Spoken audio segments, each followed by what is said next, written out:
we just start with you, Luc LaRochelle. He will talk about behavioral impairments following catch and release. The floor is yours.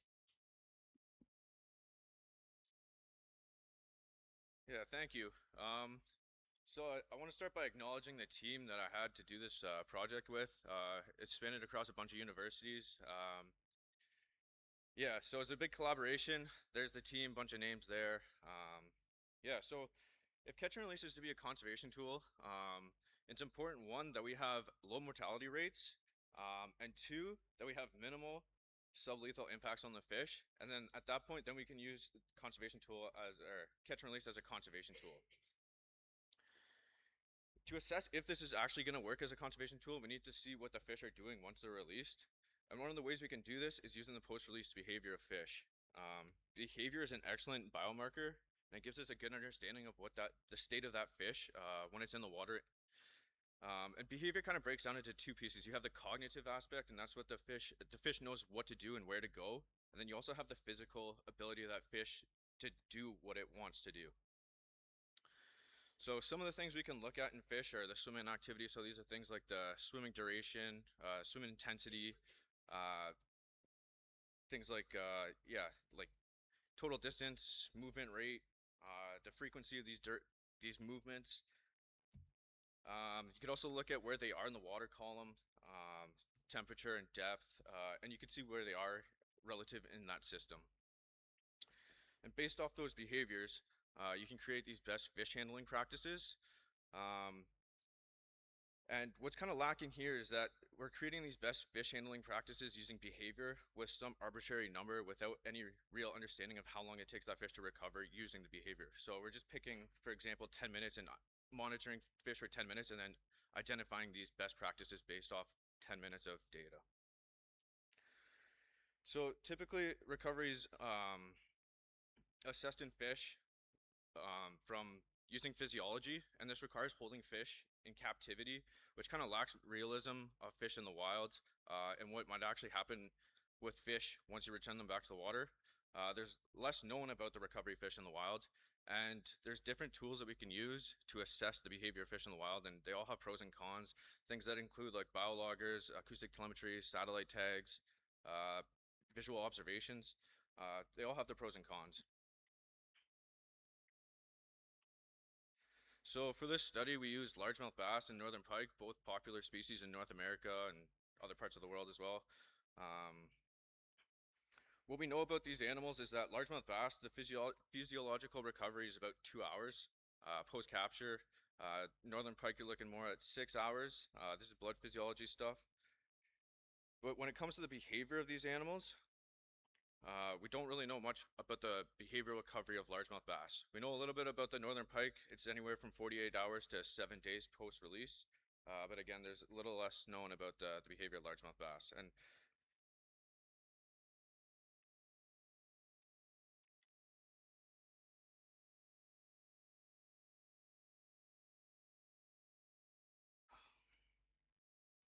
so what we did in this system, it's a relatively small lake, pond. We deployed 33 receivers that allowed us to position fish every 16 seconds, so it gives us a pretty fine scale movement of these animals. We put transmitter tags in them, including pit tags, and we did 24 largemouth bass and 19 northern pike. And then what we did is we went and we waited 37 days, and then we went and recaptured these same individuals that had these acoustic tags in them. We only used the first capture event, and then we put these external custom pop-off biologging tags in them, or on top of them. And these custom pop-off biologging tags have an acceleration sensor in them, as well as a water temperature and a pressure sensor. And it takes about just about 30 seconds to strap these things onto the fish, and you release them right away. So there's no need for surgery or anything like that. And then they pop off, and then you can go collect these tags at the end of a couple days using the radio transmitter that's attached to these.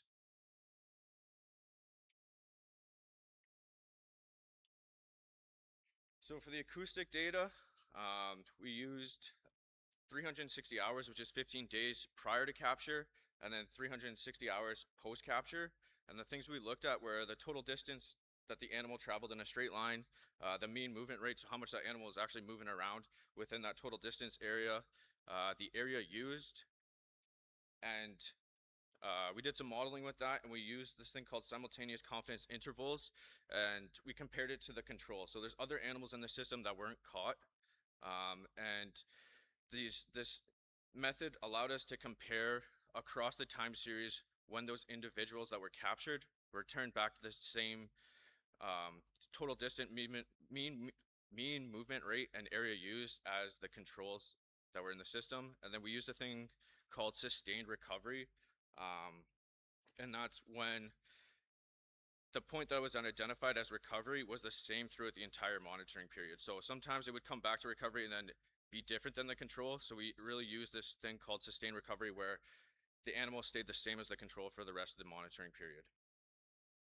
For the biologger data, so these were also, the biologgers were attached to the same individuals that were recaptured with the acoustic tags, but we also collected the overall dynamic body acceleration, so it's another metric to look at how much the animal is moving, or energy use would be another way to look at that. And we also looked at the depth use of those animals. There's no controls for these, so there's nothing to compare it to because the fish in the wild didn't magically gain a biologger on them. So we used a thing called the change point analysis, which is kind of a new method for this. So what we found, I'm gonna have a couple of figures here. All of them are gonna have this time series on the x-axis. The start of 0 is when the animal was captured and released. But what you're really looking for here is the yellow line, which is the captured fish, and then you have the blue line, which is the post-control. So those are the animals that were in the system that were not captured swimming around. The vertical line is when that sustained recovery was identified. So for largemouth bass, the total distance recovered back to the control state at 111 hours. For the mean movement rate, the captured fish returned back to the control at 141 hours post-release. Yeah, so when that yellow line comes back up close to the blue line, that's what we're really looking for. The two other lines that are in the figure are pre-capture controls. So this is, one of them is the fish that were captured and put biologgers on them. The green line, I believe, is that one.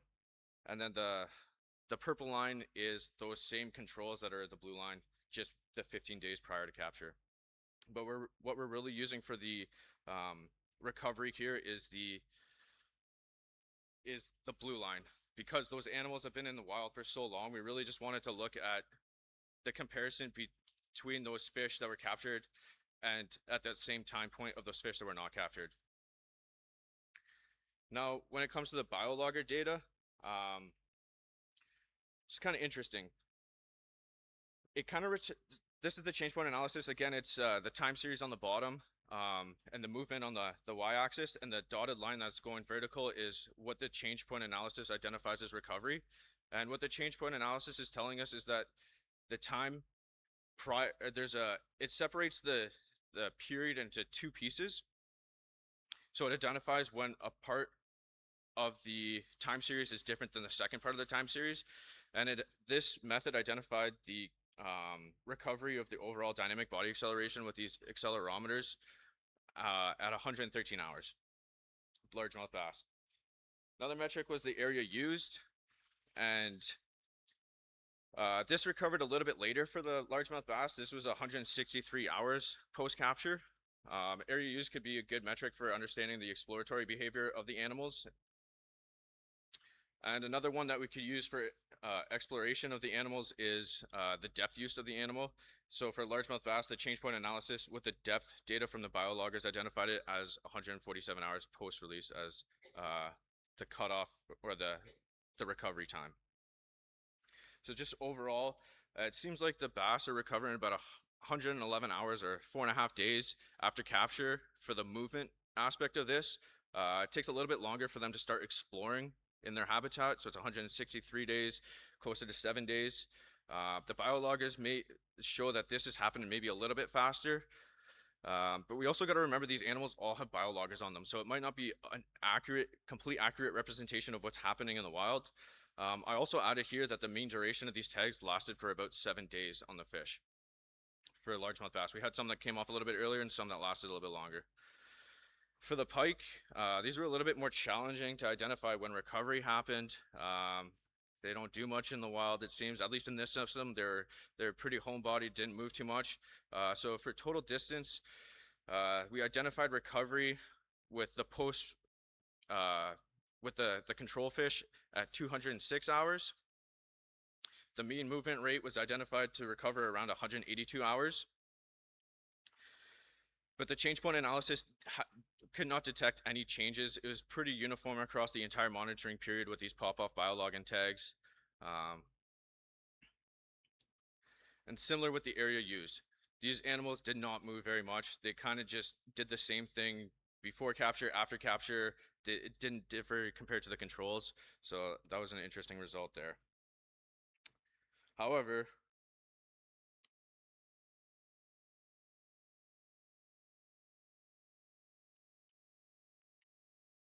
the depth there was some we could identify a little bit of a difference with the depth, and that happened about 122 hours post-release with the biologger data.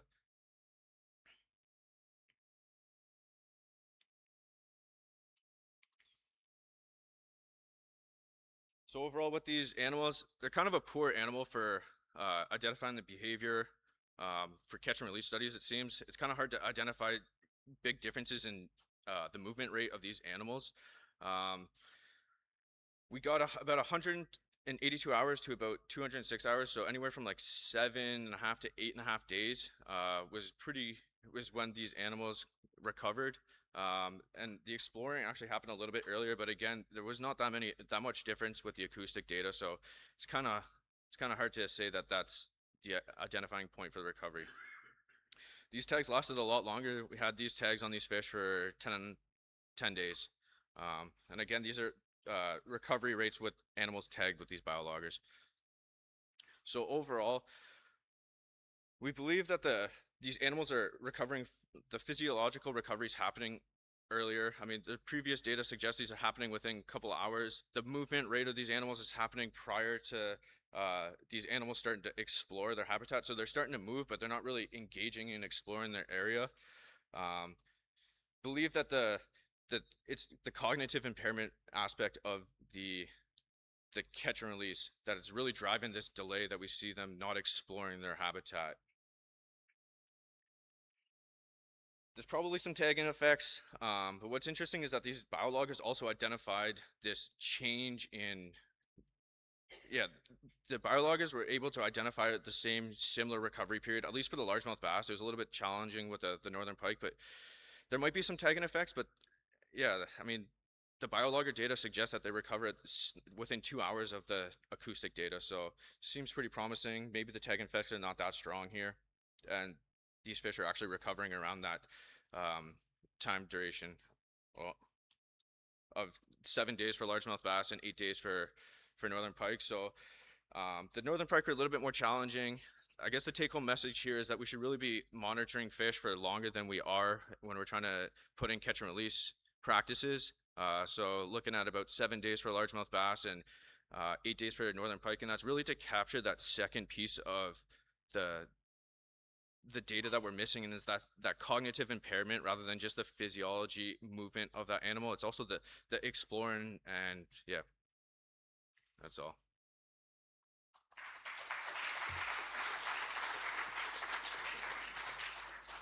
Great talk. Thank you very much. Very nice study. Have time for 1 or 2 questions? Yes.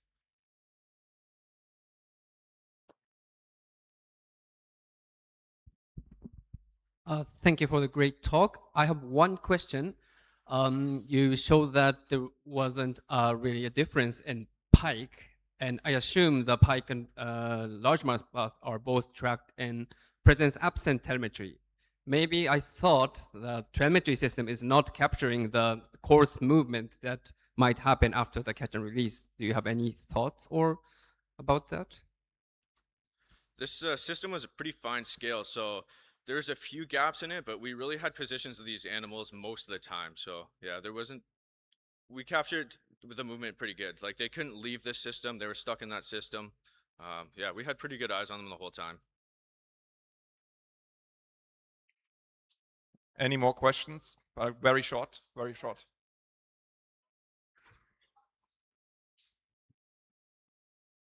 Hi, thank you. I have a few questions. Okay. Yeah, so my question is that like a lot of fish that are captured in the recreational fishery here in South Africa are highly resident.